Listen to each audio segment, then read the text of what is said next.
12 décembre 2024, Cotonou est classée 6e ville d'Afrique la plus propre selon une publication de Jeune Afrique. Une place qui récompense les efforts consentis par le gouvernement dans le Grand Noukoué, mais aussi ceux des citoyens de la plus grande métropole du Bénin. Nous disposons des poubelles, soit dans la maison ou au portail un peu isolé, dans lesquels nous jetons des tas d'ordures pour que les gens viennent ramasser. Ceux-là avec qui on s'entend, et chaque mois ou chaque semaine, ils font le tour pour pouvoir vider ces poubelles. Que j'ai développé pour mettre mon environnement propre, il faut avoir des poubelles. Des poubelles pour que si on balaie, on mette les déchets dedans. Nous est la ville de l'Afrique de l'Ouest propre, la plus propre. Bon, je dois féliciter le gouvernement en place parce que c'est lui qui a initié beaucoup de la propreté dans la ville. Vous voyez ici maintenant, ici n'est pas comme ça avant. Ici n'est pas comme ça avant. Maintenant, la salubrité étant une affaire de tous, plusieurs autres acteurs de la protection de notre cadre de vie ont également contribué à ce score qui place Cotonou, la capitale économique du Bénin, sur l'échiquier international en matière de propreté. Et nous avons lancé un concours dernièrement Cotonou Ville Propre qui a été un grand succès.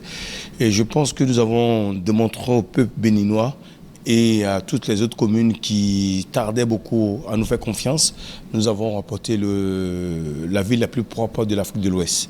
Et c'est une fierté pour nous. Nous avons contribué, nous ne disons pas que nous sommes les seuls à faire ce travail, parce que le gouvernement a travaillé, la GDS, la mairie, et tous ceux qui se œuvrent aussi, les autres ONG qui travaillent comme nous aussi, qui ont la même vision, le même esprit pour vouloir faire avancer la vie de Cotonou, que notre pays soit propre. Et surtout, tout ce travail abattu par rapport au gouvernement qui essaie de quand même rendre notre ville propre et de construire toutes ces routes et tout ce qu'on voit dans la ville de Cotonou. Des efforts remarquables qui forcent l'admiration, mais loin de dormir sur ses lauriers. Nombre de citoyens rencontrés dans la ville de Cotonou pense qu'il faut maintenir le cap. Quand on parle de l'État, nous faisons partie des citoyens qui constituent l'État. Donc la propriété dépendra d'abord de nous. Déjà, j'ai un papier mouchoir, je finis d'en faire usage. Si je le jette par terre, là, je ne rends aucun service. Donc nous devons tous ensemble veiller à la propriété. Donc quand nous sortons du pays, nous allons par exemple au Ghana, il n'y a pas ça. Personne ne jette des ordures par terre. Puisque vous allez voir partout les gens qui urinent le long des murs, des clôtures. Si on peut avoir aussi de petites toilettes un peu partout, jonchées dans la rue, ce serait bien. Comme conseil, je peux dire que rendre propre son entourage, c'est contribuer au bien-être de tout un chacun de nous. Donc du coup, j'invite tout le monde à rendre propre l'entourage dans lequel il est pour contribuer au bien-être de tous. On appelle à toute la population du Bénin, je dis automatiquement du Bénin.